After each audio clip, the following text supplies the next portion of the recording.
Ajá. Muy buenos días para toda la familia de la fe, para la iglesia del Centro Cristiano Internacional Barquisimeto y para todos los amigos que en esta hora de la mañana van a estar compartiendo con nosotros un tiempo con Dios, un maravilloso tiempo con el Señor, donde Dios nos va a permitir a través de la palabra entender lo que dice el Evangelio. Cuando Jesús dijo hace 2000 años atrás, no los dejaré huérfanos,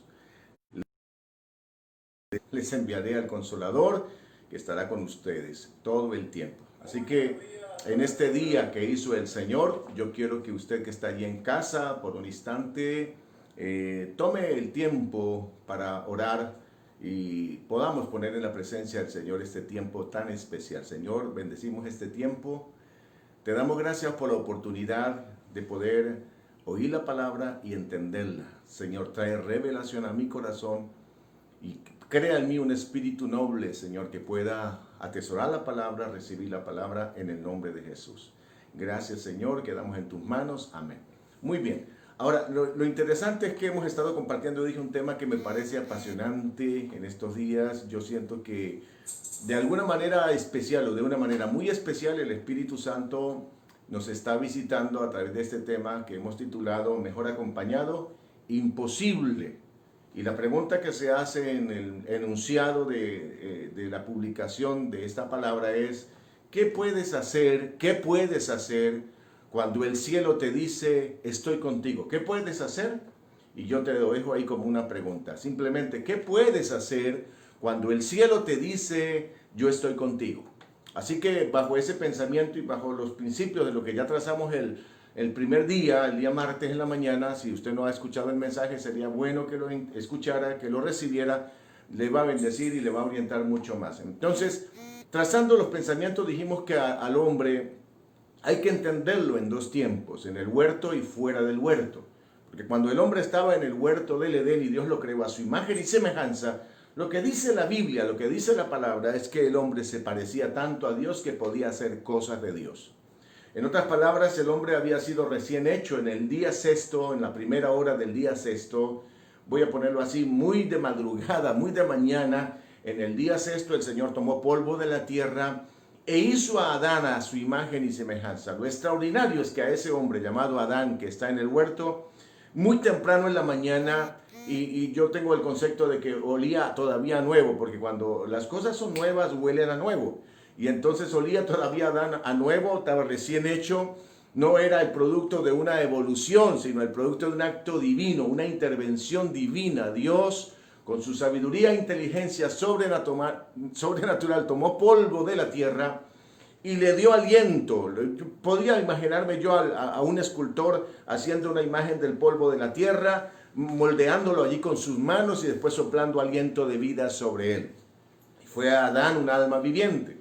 Inmediatamente Dios ve que el hombre está solo. Adán se para, mira, reconoce el ambiente donde está, todo está perfectamente terminado, hecho, pero Dios dice, pero nada tiene nombre. Voy a hacer que Adán le ponga nombre. Y ese nombre se lo tendría que haber puesto Dios, porque Dios es el creador de todo y Él sabe la forma, el propósito, por qué razón ha puesto Dios cada cosa en su lugar. Y dice Dios, Él está solo, no sabe, le haré ayuda idónea, pero antes le voy a poner un trabajo para que descubra que está solo. Y cuando Él descubre que está solo, entonces Dios hace caer un profundo sueño sobre Él y conocemos la historia. Lo interesante del tema es que Adán, dije, en el huerto podía hacer cosas que solo Dios podía hacer. Había una interconexión entre la mente y el corazón de Dios y el corazón de Adán, que Adán podía discernir todo lo que Dios había creado y llamar las cosas como Dios las llamaría. Ese es Adán en el huerto. Ese es el hombre en el huerto, un hombre sobrenatural, sobrenatural. Pero una vez Adán cae en pecado, conocemos la historia, el hombre queda desnudo de la presencia de Dios y es expulsado. Adán es otra cosa y Eva es otra cosa. Son una cosa totalmente diferente. Adán muere espiritualmente. Al morir espiritualmente, pierde toda la capacidad que tenía en su interconexión con Dios. Voy a usar una palabra. Había una interconexión neural entre Dios y Adán en el huerto, pero una vez el hombre peca, se corta esa interconexión y el hombre queda en un estado animal, por llamarlo de alguna manera, donde el hombre sencillamente tiene que aprender a entender el mundo donde Dios lo ha puesto. No es el hombre que sabe todo, ahora es el hombre que lo desconoce todo. Es el hombre que tiene que aprender de cero el hombre tocando, palpando, gustando, viendo, a llamar las cosas. Empieza un nuevo proceso para la raza humana. Es un hombre impotente, diríamos, es un hombre que está allí en el ambiente, pero el ambiente lo gobierna. Él no gobierna el ambiente lo gobierna. Y esta es la característica del hombre fuera del huerto. Ahora, lo extraordinario es que Dios podía habernos abandonado a nuestra suerte. Sin embargo, Dios hace algo extraordinario. Dios, por el propósito de salvación que tenía con la raza humana, Él decide empezar a visitar al hombre para regresarlo al huerto. Para regresarlo al huerto, Dios lo empieza a visitar. Y cuando lo visita, Dios necesita abrir el entendimiento humano a una dimensión espiritual de la que el hombre salió, para que el hombre empiece a escucharlo. Lo extraordinario es que cada vez que un hombre, en su estado de impotencia frente a los elementos de la vida, frente al mundo, recibe una visita de Dios, a través de su espíritu, Dios imparte poder, sabiduría. Esa inteligencia que estaba en el cielo y que se perdió, ahora Dios la impartía de manera dosificada a hombres que Dios empezó a usar en el proceso de la historia, los empezó a usar para cosas extraordinarias. Cuando Dios decide barrer toda vida sobre la tierra, y le voy a hablar del primer ejemplo, cuando Dios decide barrer toda vida sobre la tierra, Dios dice, pero la Biblia dice que Noé halló gracia delante de Dios. Eso que halló gracia no era que, oye, Noé fuera gracioso o que Noé tuviera alguna virtud especial. No, porque si dijimos algo de Noé, es que la Biblia cuando lo refleja, lo retrata, la Biblia dice que a Noé le gustaba doblar el codo, le gustaba el vino desmedidamente, tanto así que conocemos un episodio de la vida donde incluso quedó desnudo literalmente de la borrachera. Ahora, ese hombre que haya gracia delante de Dios no es perfecto, no es un hombre perfecto, pero oye, a pesar de sus debilidades, Dios lo va a tocar para que él desarrolle una cualidad, la de poder diseñar y hacer un barco en que salve a su familia y a una pareja de cada especie de todos los animales que hay en la tierra, o una especie de cada animal, de los animales que había en la tierra en ese momento.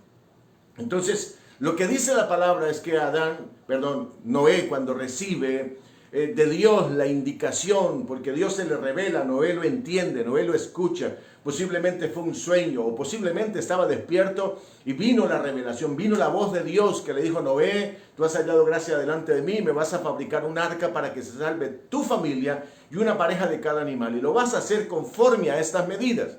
Y cuando Dios le empieza a dar las medidas, Dios lo que le está dando no solamente es la medida, sino que juntamente con toda la orientación le está dando a través del Espíritu la capacitación para que Noé construya el arca. En otras palabras, Noé no es un constructor que tiene un astillero donde se fabrican los mejores barcos de aquel entonces. No, Noé es un hombre común y corriente. Es más, yo creo que el desarrollo de la navegación marina no estaba en su apogeo. Al contrario, no existía ningún plano y con seguridad no había un estándar de cómo fabricar barcos. Sin embargo, Noé recibe las indicaciones que hasta el día de hoy son usadas en la mayoría, los cánones que da Dios a través del Espíritu a Noé en su mente para que construya un arca, son los estándares que se usan hasta el día de hoy en la fabricación de barcos que no se hunden, que no se pueden hundir. Y Noé siguió la orden y construyó el arca en 120 años, pero no fue Noé un hombre que construyera barcos, sino uno que fue forjado por Dios a través del Espíritu, quien lo orientó y le dio la capacidad para hacer eso. Ahora, cuando hablamos también acerca y de Aholiab, sobre todo, se me olvida el nombre de aquel hombre que recibe el poder del Espíritu Santo para fabricar el tabernáculo de Moisés, Bezaleel, y dice que cuando Dios le dijo a Moisés, construyame un tabernáculo para que yo me revele allí a la nación de Israel, entonces Dios le dice, yo le he dado a Bezaleel de mi espíritu para que él pueda hacer diseños, fabricar cosas, engastar piedras y una cantidad de cosas que él puede hacer porque yo he puesto mi espíritu para que él lo haga. Lo que significa es que cuando Dios le da la orientación a alguien, siempre le da la capacitación para que lo pueda alcanzar. De otra manera, a través de nuestras fuerzas y habilidades naturales, no tendríamos el poder para hacer cosas que demanda Dios. Ahora, por último, quiero decirle que la dinámica de cómo Dios nos ve a nosotros en el contexto del tiempo moderno es viendo a Jesús con sus discípulos. Cuando el Señor vio a sus discípulos, Él no los llamó por cualidades o por capacidades naturales, sino que los llamó porque simplemente Él decidió elegirlos. Es un tema de elección divina. Dios escogió a Pedro, a Andrés, a Juan, a Santiago, a todos los discípulos. Uno a uno los fue escogiendo, y no por atributos, sino por gracia. Así como Dios llamó a Noé para que le construyera un arca, Dios llama a estos hombres para que edifiquen un reino. No hay posibilidades en que ellos lo puedan hacer en su fuerza o en sus capacidades naturales. No, se requiere que estos hombres caminen con el Señor y durante 3 años aprendan todo lo que requieren. Jesús les da a través del Espíritu la doctrina, la palabra, o más bien Jesús les da la palabra a través del proceso de 3 años. Y cuando llega el tiempo en que Jesús va a ser recibido arriba y en que Jesús tiene que ir a la cruz, Jesús se sabe que ellos no lo han entendido. Jesús sabe que ellos todavía no están capaces de recibir todo el conocimiento que quisiera darles, porque todavía no tienen el Espíritu Santo. Pero Jesús dijo, a esos discípulos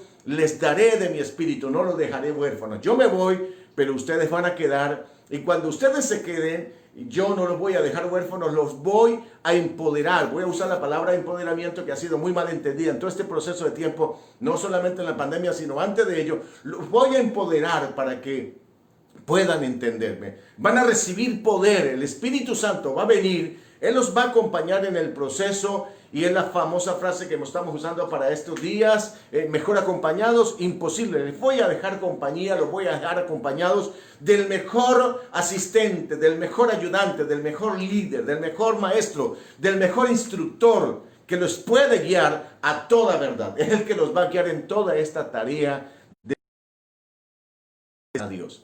Lo extraordinario es que dice la Biblia que los discípulos, una vez llegó Pentecostés, eran una cosa antes de Pentecostés, 40 días antes de Pentecostés, allí en el aposento alto, después de que salieron a Getsemaní. ¿Cómo se comportaron los discípulos que tenían toda la doctrina de Jesús, que ya conocían la palabra del Señor cobardemente? Porque usted puede tener la doctrina, pero si todavía no tiene el Espíritu que lo capacita para entender la doctrina y ponerla por obra, usted está actuando simplemente en un marco natural, como el hombre que tiene toda la teología del mundo, pero no conoce al Espíritu, esa teología, o le puede confirmar si el Espíritu, si esa teología que cree es real o es falsa. Porque quiero decir algo que a usted le puede sorprender. La teología está dentro de las áreas de la humanística, dentro de las humanidades, dentro de los diferentes estratos en que está dividida la humanidad, la filosofía, la psicología y la filosofía, la filosofía y la teología, todos están dentro del marco de las humanidades, solo que la teología se encarga del estudio de Dios, solo que se hace dentro de un marco natural. Es un hombre tratando de interpretar a Dios y de entender a Dios. Ahora, ojo, una vez una persona tiene una experiencia con Dios, puede entender si su teología es falsa o si es falsa. Entonces, notemos algo. Los discípulos de Jesús tenían toda la doctrina, tenían toda la palabra. La habían recibido de los labios del mejor maestro, Jesús de Nazaret. Jesús se le había puesto con plastilina, con parábolas. Se le había enseñado a través de diversos métodos y fórmulas durante 3 años. ¿Qué aconteció? La Biblia dice que aquellos discípulos que había puesto por dentro no tenían capacidad para enfrentar los desafíos que venían. Hasta que no recibieran el Espíritu Santo, ellos no podrían entender la doctrina ni ponerla por obra. Es lo que estoy diciendo. Una vez ellos reciben en Pentecostés esta experiencia, entonces encontramos que a partir de allí ellos fueron otra persona, una persona totalmente diferente. Pero quiero dejarlos allí, o más bien antes de terminar allí, quiero agregar algo más. A partir de Pentecostés los discípulos fueron competentes, poderosos, valientes. Oye, fueron maestros de la palabra, gente extraordinaria en todo lo que hacía. ¿Cuál era la clave? Tenían un acompañante, tenían un asistente, tenían un líder, tenían una guía que los podía dirigir permanentemente. Incluso cuando estaban frente a las autoridades, Jesús les había dicho, y cuando estén frente a autoridades que reclamen por qué ustedes creen en mí, ustedes van a abrir su boca y el Espíritu de Dios les va a poner la palabra en su boca a fin de que digan lo que tienen que decir de manera correcta, con valentía, con autoridad, con conocimiento de la verdad. Ahora, con eso no estoy diciendo que la teología no sirve. Estoy diciendo simplemente que está dentro del marco humano y que una experiencia con Dios me permite entender y discernir si mi teología está correcta. Ahora, quiero agregar algo, porque me tengo que devolver un poquito más.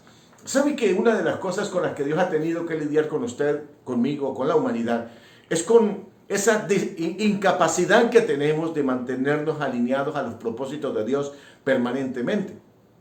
No solo de manera individual, tenemos procesos en que a veces tocamos puntos altos en nuestra vida espiritual y a veces caemos para después volver a levantarnos. Esa fue la dinámica de la nación de Israel durante toda su historia.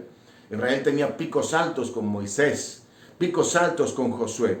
Pero una vez muere Josué, empiezan los picos bajos. Y de allí para en adelante, la historia de Israel es como el marcador de las pulsaciones del corazón en ese aparato que sube y baja, literalmente. Israel tiene picos altos, picos bajos, picos altos, picos bajos. Los picos altos era cuando Dios levantaba a un hombre que llevaba a la nación de Israel a una experiencia especial con Dios. Picos bajos cuando moría el hombre. Hasta que Dios levantaba a un nuevo hombre, volvía a levantarse la nación de Israel. Esa es la historia de Israel después de la muerte de Josué. Ahora, lo extraordinario cuando vamos a la Biblia es que dice la Biblia que todo lo que Dios hizo con Israel en Egipto, en el desierto, por 40 años, pasando el río Jordán para entrar hacia la tierra prometida, tomar la ciudad de todos sus enemigos, se convirtió en leyenda para los que vinieron después de Josué. Después de que muere Josué, viene una sucesión de generaciones que dice la Biblia que no conocían a Dios, que no conocían al Dios de sus padres, y algunos dicen que si no conocían al Dios de sus padres era que tampoco conocían a sus padres, o sea, perdónenme, tenían conceptos sobre ellos, se formó una generación que no tenía una verdadera relación con los padres y que los padres no hicieron una tarea bien en esas generaciones siguientes, por lo tanto se levantó una generación incrédula. Entonces vamos a encontrar que a partir de la muerte de Josué, cada quien hacía lo que le daba, dice la Biblia, la buena voluntad. Cada quien iba en la dirección que quería. O sea, no conocían al Dios de sus padres y convirtieron todas las experiencias de Israel con Dios en el desierto, en Egipto, pasando el río Jordán, hacia Jericó. Todo el proceso de conquista de la tierra prometida se convirtió en leyenda. Y cuando hablo de leyenda es que se convirtió en algo que parecía real, pero que al mismo tiempo parecía ficción. Parecía ficción, o sea, era como, la verdad contada dentro de un marco fantástico. O sea, como que eso que había pasado no era del todo como lo habían dicho los antiguos, o como había pasado, sino que algo tendrían que haberle agregado. ¿No conoce usted a la gente de hoy día tratando de desmitificar el evangelio, diciendo que los evangelistas escribieron los evangelios tratando de provocar asombro en nosotros para que creyéramos? La Biblia no requiere de eso. La Biblia no requiere que usted y yo, creamos en Jesús haciendo exageraciones en el contenido de los testimonios que la Biblia habla acerca de Jesús. Pues aquella generación estaba desmitificando, entre comillas, la intervención de Dios en la historia de Israel, y ahora esta generación que estaba viniendo, que es la generación de Jueces capítulo 6, que es la generación de Gedeón, esa generación creía que todo lo que había pasado era leyenda. O sea, eso sí pasó, pero no como nos lo cuentan. Porque si fuera así como nos lo cuentan, entonces Dios estaría haciendo lo mismo ahora. En otras palabras, si es así como dicen los antiguos que pasó eso, entonces ¿dónde está Jehová en este tiempo? Hubiera dicho Gedeón, que es lo que dice, por cierto, en el capítulo 6, verso 1 en adelante. Esa historia usted la tiene que leer. Lo extraordinario es que me tengo que regresar a este episodio para que nos demos cuenta cómo nos parecemos en el proceso de la historia a Gedeón. Cómo, nosotros habiendo recibido un evangelio glorioso, donde todo lo que se escribió está expresamente escrito en el contexto de la realidad, de cómo las cosas se dieron. Sin embargo, algunos hoy día las leen y dicen, no, esto tiene que ser exagerado.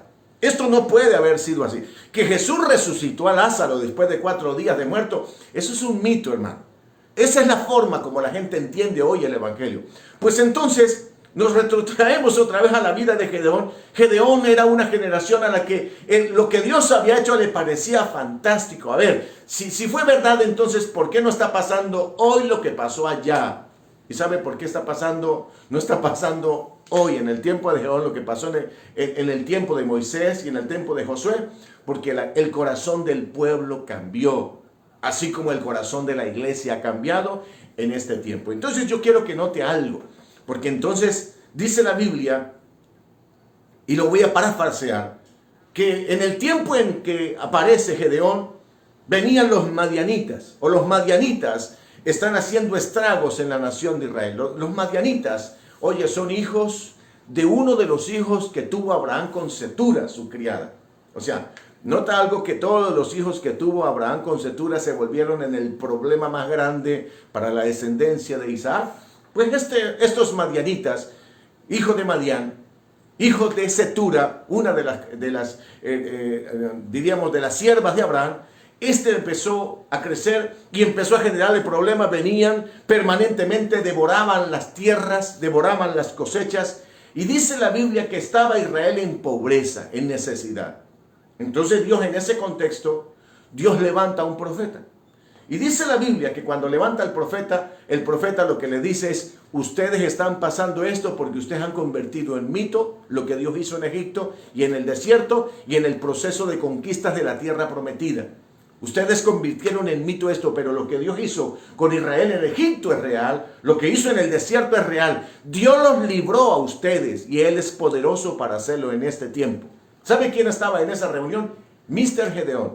Gedeón estaban allí. Y escúcheme, y Gedeón, cuando escuchó esta palabra, con seguridad lo hizo como muchos hoy día. Miran eso, lo analizan, lo racionalizan y dicen: si esto fuera verdad, entonces no tendríamos por qué estar pasando. Notemos algo. Lo extraordinario es que este hombre, que es un hombre incompetente, es un hombre temeroso, es un hombre incrédulo, oye, de repente, después de que reciben esa visita del profeta que les anuncia que el Dios de Israel, el Dios que hizo maravillas en Egipto, está allí, se le aparece debajo de una encina allí en el ambiente de conflicto que tenía Israel. Y dice la Biblia que cuando él se le aparece debajo de la encina en Ofra, dice, inmediatamente lo saluda y le dice: saludos, varón esforzado y valiente. Le dice: saludos, varón esforzado y valiente. Primero, es un temeroso, está peleando, y algunos pueden decir que debe tener algún sentido de valentía el hecho de que está usando el lagar donde se pisan las uvas como un sentido de estrategia. Ahora está allí en el lugar de uvas. Como no era tiempo de uvas, entonces él se ha metido en el lagar y está allí limpiando el trigo. Y entonces lo saluda, y cuando él escucha el saludo del ángel de Jehová que aparece, él dice: si Dios está conmigo, porque el ángel le dice: el Señor está contigo, varón esforzado y valiente. Y él lo que agrega es: si el Señor está conmigo y está con nosotros, ¿por qué nos pasa esto de la pandemia? ¿Por qué nos pasa esto de Venezuela? ¿Por qué nos pasa esto de Colombia, de Chile, de Argentina, de Estados Unidos? ¿Por qué nos pasa esto aquí en Europa? ¿Por qué nos está pasando esto aquí en la China, donde usted se encuentra? Si Dios está conmigo, ¿por qué pasa esto? ¿Dónde están sus milagros? Es lo primero que dice. ¿Dónde están sus sanidades, sus milagros, sus maravillas, sus portentos? Todo eso que nos han dicho que Dios hizo en Egipto, en el desierto. Y suelta a Gedeón todo lo que tiene por dentro. Y el Señor, el ángel de Jehová, que es una manifestación, escúcheme, antes de encarnarse de Jesús en el vientre de María, es una manifestación visible, una hierofanía, una teofanía. Entonces el Señor le dice, después de que se descarga Gedeón, de dónde están sus milagros, dónde están sus maravillas, si Dios está con nosotros, ¿por qué nos pasa esto? Entonces el ángel le dice: ve, Gedeón, con esta tu fuerza, y libertarás a Israel, y vencerás a los madianitas como a un solo hombre. Solo que le quiero citar el texto bíblico, cómo aparece allí, a fin de que usted lo pueda comprobar después. Jueces capítulo 6, verso 11, dice: y vino el ángel de Jehová, y se sentó debajo de la encina que está en Ofra, la cual era de Joás Abieserita. Y su hijo Gedeón estaba sacudiendo el trigo en el lagar para esconderlo de los madianitas. Y el ángel de Jehová se le apareció y le dijo: Jehová está contigo, varón esforzado y valiente. Gedeón le respondió: Señor mío, si Jehová está con nosotros, ¿por qué nos ha sucedido todo esto? ¿Dónde están todas sus maravillas que nuestros padres nos han contado diciendo: no nos sacó Jehová de Egipto? Ahora Jehová nos ha desamparado y nos ha entregado en mano de los madianitas. Y mirándole Jehová, nota algo, porque es el ángel de Jehová, pero dice ahora, mirándole Jehová, el Señor, dijo: ve con esta tu fuerza, salvarás a Israel de la mano de los madianitas. ¿No te envío yo? ¿Quién te está enviando? ¿No te envío yo? Entonces le respondió: Señor mío, ¿con qué salvaré yo a Israel? He aquí que mi familia es pobre en Manasés, y yo el menor de la casa de mi padre. Jehová le dijo: ciertamente yo estaré contigo y derrotarás a los madianitas como a un solo hombre, como a un solo hombre. Entonces yo quiero que note allí,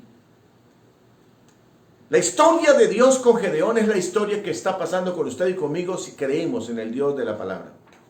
Porque podemos mirar la historia de la Biblia y decir: wow, qué cosas tan extraordinarias que hacía Dios por mano de Jesús, por mano de Pedro, por mano de Juan, por mano de Pablo, por mano de los discípulos, por mano de Esteban, por mano de Felipe, que están en la Biblia. Oye, qué portento lo que hacía Dios. Pero bueno, eso era tiempos pasados, eso era para esa generación. Hay algunos que le llaman a este periodo, le llaman el periodo del cesacionismo. O sea, cesacionismo significa que Dios cesó de hacer milagros. Ahora nos queda solo la palabra muerta, la palabra sin vida, la palabra sin poder para transformar ambientes o cambiar realidades. ¿Saben que esa es una locura teológica? El hombre que ha hecho análisis teológico de la Biblia, el marco humano ha entendido, ha interpretado por la forma en que la iglesia se comporta hoy, que el Dios del Antiguo Testamento y del Nuevo Testamento que operó en Jesús y en los apóstoles ya no opera igual en este tiempo. Ese es el contexto de Gedeón. Lo que Gedeón alcanzó portentos, venció a los madianitas como Dios se lo dijo, como a un solo hombre. ¿Y sabe cómo lo hizo? Porque Dios lo acompañó, le dijo: estoy contigo. Y cuando el Espíritu de Dios está contigo o conmigo, la pregunta es: ¿mejor compañía? ¿Podemos tener mejor compañía? Diga conmigo: mejor compañía, imposible. Mejor acompañamiento, imposible. Gedeón no lo podía decir: mire, yo era un temeroso, yo era un cobarde frente a las realidades que estábamos viviendo. Tenía un concepto de un Dios lejano, de un Dios mitológico prácticamente. Pero cuando llegó el ángel del Señor y me habló y me dijo que Dios estaba conmigo, a pesar de mis limitaciones, a pesar de que empecé a ponerle señales para todo: si Dios está conmigo y si tú eres realmente alguien importante, pues quédate aquí, yo voy, preparo un cabrito y vengo, y entonces te presentaré una ofrenda y un holocausto al Señor.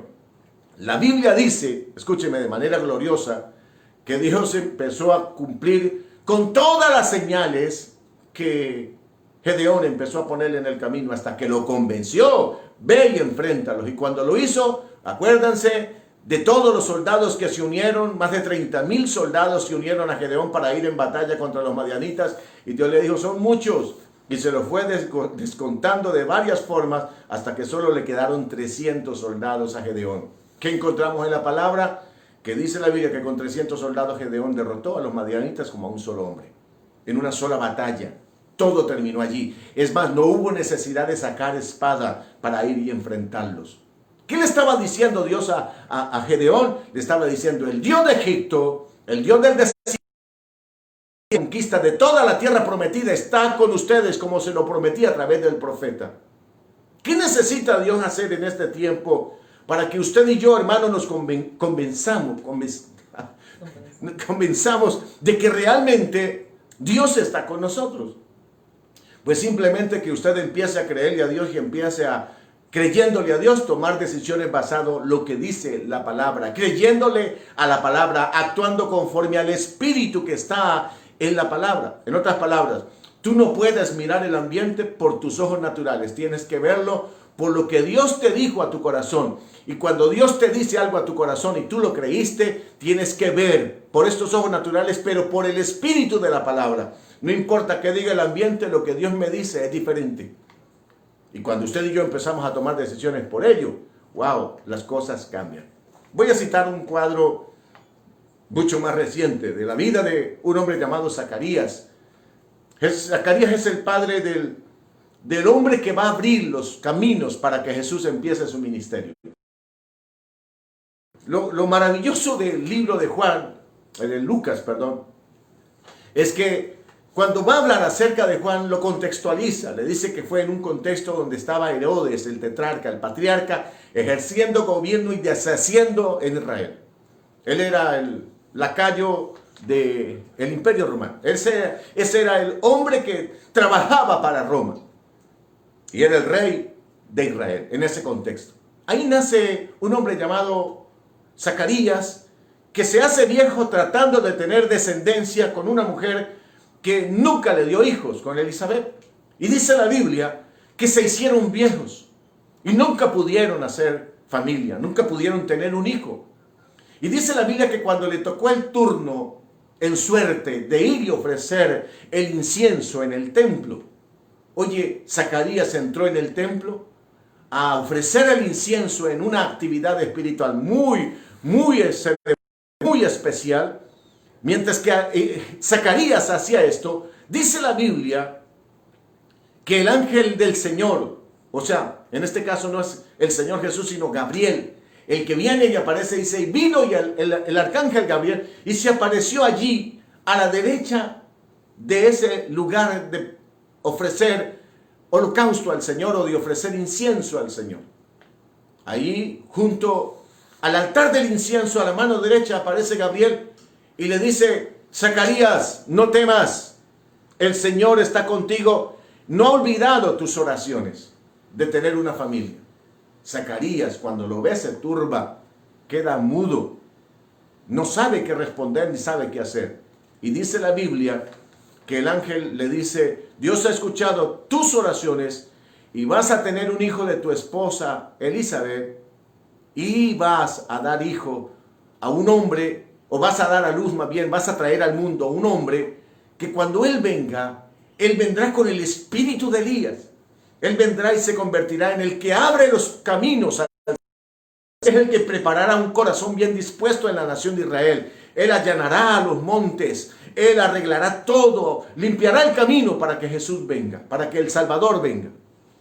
Y dice la Biblia que cuando Zacarías, el hombre viejo, escuchó esto, dijo, ¿y en qué conoceré esto? Se lo voy a citar más basado en la palabra para que usted contextualice la locura de lo que vamos a leer esta mañana, porque vamos a encontrar varias cosas. Dice, hubo en los días de Herodes, rey de Judea, un sacerdote llamado Zacarías de la clase de Abías, su mujer era de las hijas de Adón y se llamaba Elizabeth. Ambos eran justos delante de Dios. Nota las cualidades. A mí me gustaría que esta pareja fuera miembro de nuestra iglesia. Eran justos delante de Dios, andaban irreprensibles en todos los mandamientos y ordenanzas del Señor. En nuestra iglesia sería una... Pero no tenían hijo, porque Elizabeth era estéril y ambos eran ya de edad avanzada. Lo extraordinario es que en el verso 18, el ángel, después de que le dice que va a ser padre, él responde, ¿en qué conocer esto? Porque yo soy viejo y mi mujer es de edad avanzada. Respondiendo el ángel, dijo, yo soy Gabriel, el mensajero de Dios, quien estoy delante de Dios y he venido a hablarte y a decirte todas estas cosas. Y sabemos el contexto final. Vas a quedar mudo como señal, porque Gedeón pidió señales. ¿En qué conoceré que venceré a los madianitas? Y Dios le fue dando todas las señales. Ahora este hombre dice, ¿en qué conoceré esto? Dame una señal. Y entonces el Señor dice, vas a quedar mudo. Y hasta que nazca el niño no podrás volver a abrir tu boca. A mí lo maravilloso que me parece la historia de Elizabeth era que eran justos, irreprensibles en la ley, pero incrédulos. Justos, irreprensibles, pero incrédulos. Lo interesante es que Israel viene de una pareja anciana que no tiene hijos y que lo tuvo por la palabra que Dios le dio a la edad de 100 años de Abraham y a los 90 de Sara. Ahora, este Zacarías seguro no estaba en la edad de los 100 años y su esposa en los 90. Sin embargo, cuando Dios le dice que vas a ser padre, dice, ¿en qué lo conoceré? O sea, ¿cómo puede hacerse eso? Eso es imposible. Eso no puede ser verdad. No puede ser real. Lo interesante es que este hombre, que era temeroso de Dios, irreprensible en la ley, desconocía la palabra. Desconocía de dónde venía Israel, de dónde venía él. Ellos venían de una cantera vacía. Dice Isaías 51, verso 1. Dice, mira Israel, ¿de dónde vienen? De Abraham, un hombre anciano, y de Sara, una vieja con una cantera seca. ¿De dónde vienen? Y de ese viejo y de esa vieja con una cantera vacía, Dios levantó una nación. Ahora lo extraordinario es que este hombre, dije, es temeroso de Dios, va al culto, participa de las ceremonias, hace lo que se le dice, pero es un incrédulo de atar, un incrédulo total. Esa es la realidad del hombre, amados. Ahora lo extraordinario es que cuando el ángel viene y le dice a Zacarías lo que va a acontecer, en el anuncio está la capacitación para que ahora, en el poder del Espíritu, Zacarías salga de ese lugar, esté con su esposa y tengan un hijo.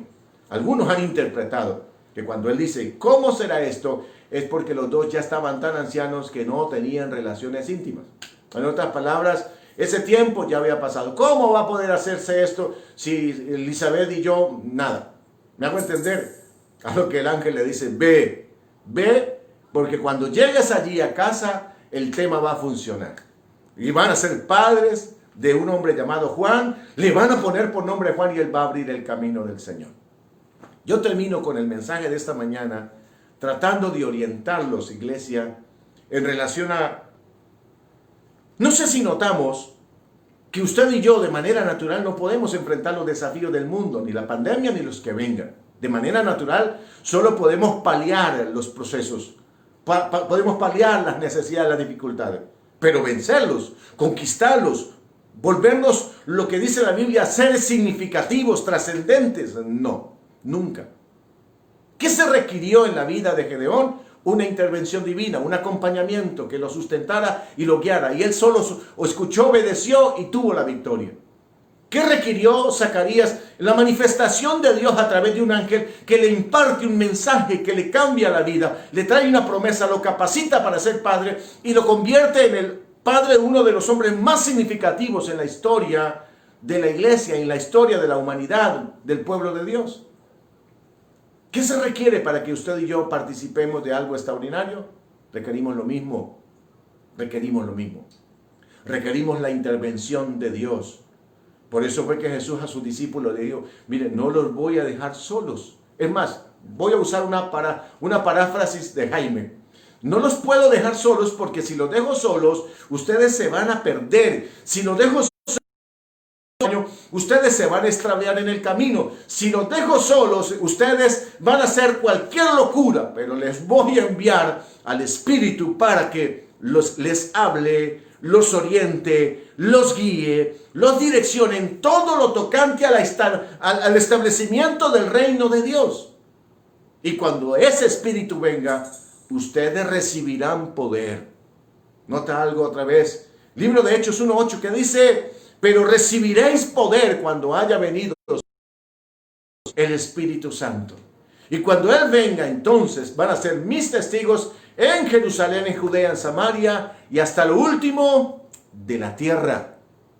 Esa es la realidad en la que usted y yo vivimos y en la que usted y yo nos movemos. Esa es la verdad.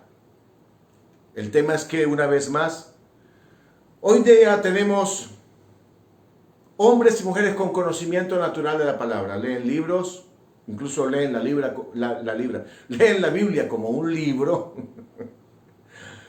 Leen los manuales de adoctrinamiento de la iglesia como un libro. Y después de que terminan toda esa formación, dice, bueno, ya lo tengo. ¿Y sabe cómo son? Como Gedeón. Bueno, ¿y dónde está Dios? ¿Dónde está? Porque si estuviera Dios y el Dios de la Biblia en el tiempo actual, entonces deberían pasar cosas como las que pasaron con Gedeón, con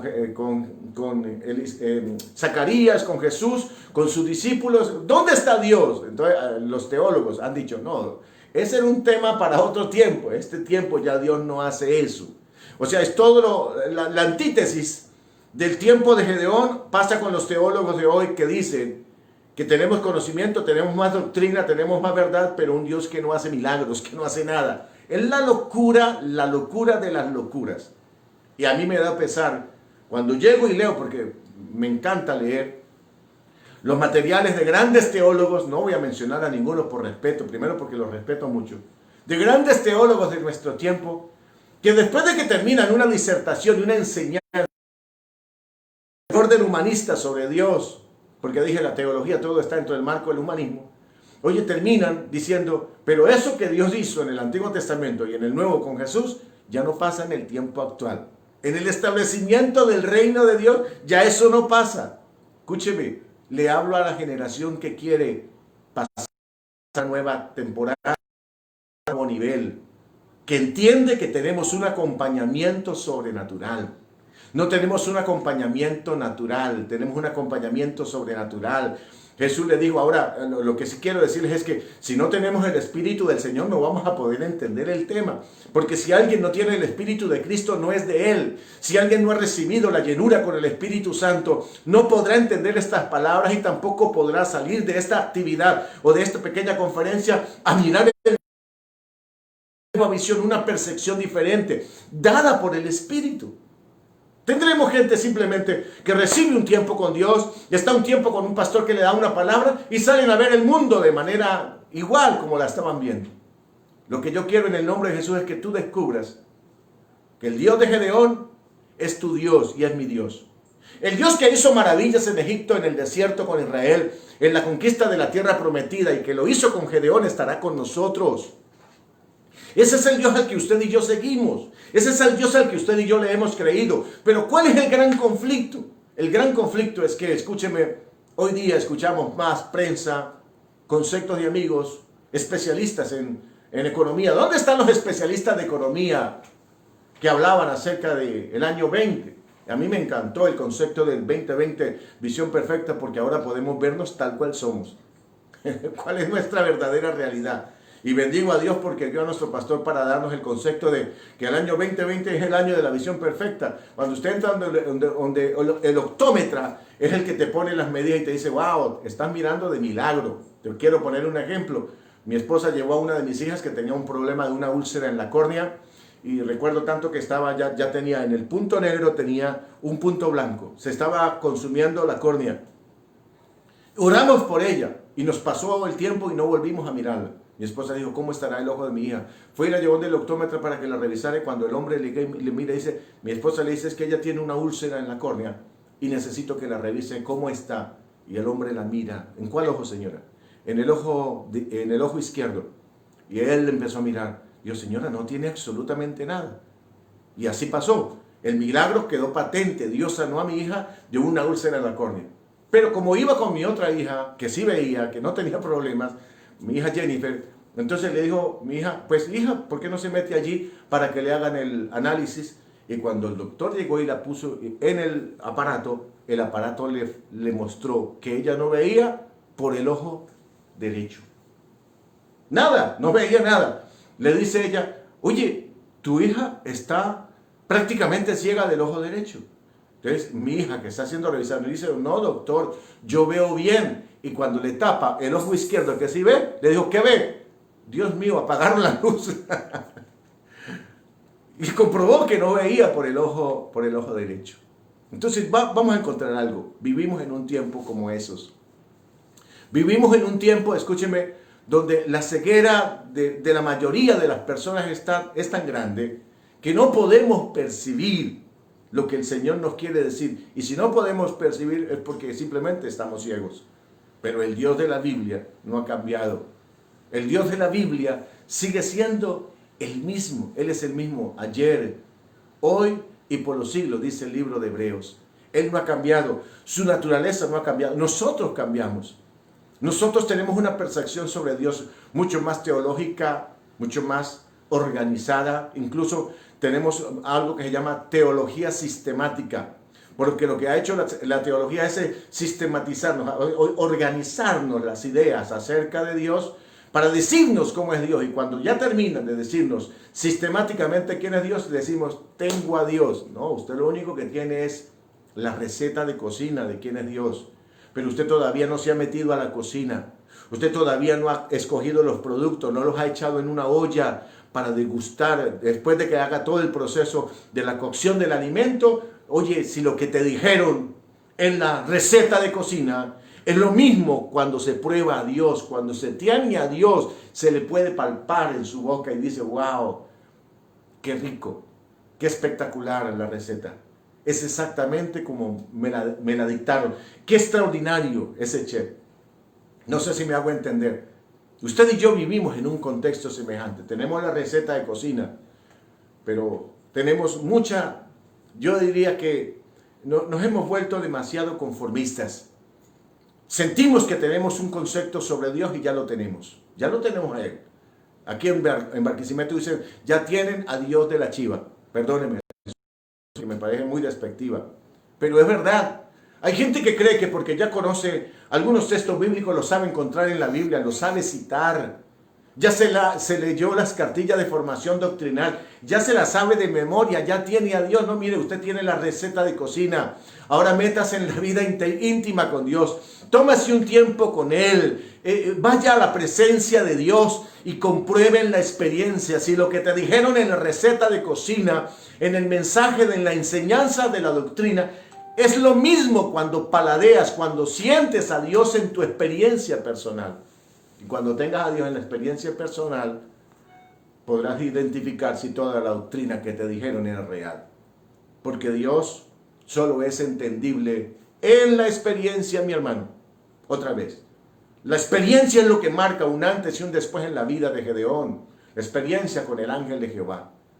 La experiencia con el Señor es lo que marca un antes y un después en la vida de un hombre temeroso de Dios, perfecto entre comillas, pero incrédulo, llamado Zacarías. Cuando el ángel Gabriel le habla de parte de Dios, todo cambia en la vida de él.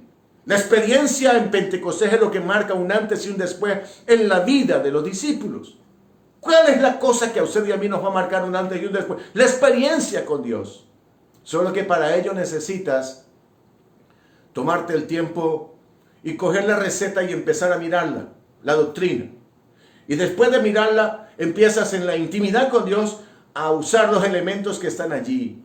Rendición delante de Dios, humillación delante de Dios, reconocimiento de nuestra falta, reconocimiento de nuestro pecado, decirle a Dios quiénes somos nosotros, lo incompetentes que somos, Señor, y orando allí en intimidad, diciéndole, Señor, manifiéstate a mi vida, sálvame, santifícame, renuévame.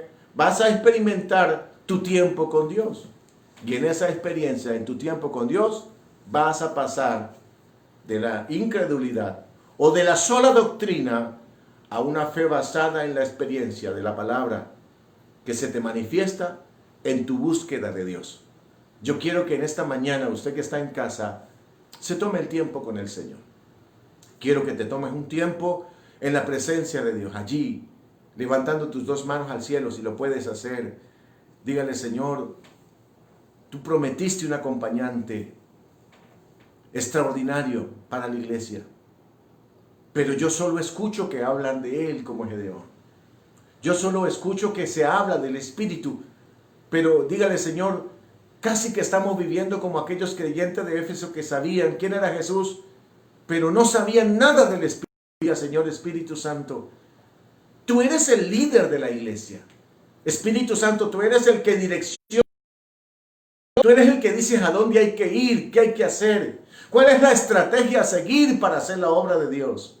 Diga, Espíritu Santo, manifiéstate a mi vida. Ahora, si usted no tiene el Espíritu del Señor, diga, Señor, sálvame. Confieso que soy un pecador que te necesita, Señor. Te necesito aquí en mi vida. Séllame con tu Espíritu Santo. Hazme parte de tu reino. Empodérame con tu presencia. Cambia mi visión natural y sobrenatural de la vida. Hazme un discípulo tuyo, un hijo tuyo, Señor. Direccióname, guíame.